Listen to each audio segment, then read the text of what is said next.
يقول: اللهم حقق لي ما أريد فأنت تعلم السر وما يخفى.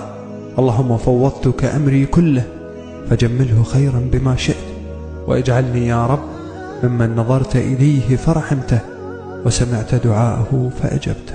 حقق لي ما أريد فأنت تعلم السر وما يخفى.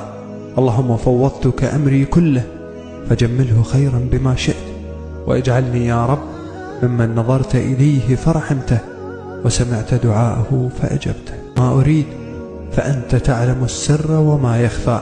اللهم فوضتك أمري كله فجمله خيرا بما شئت، واجعلني يا رب ممن نظرت إليه فرحمته وسمعت دعاءه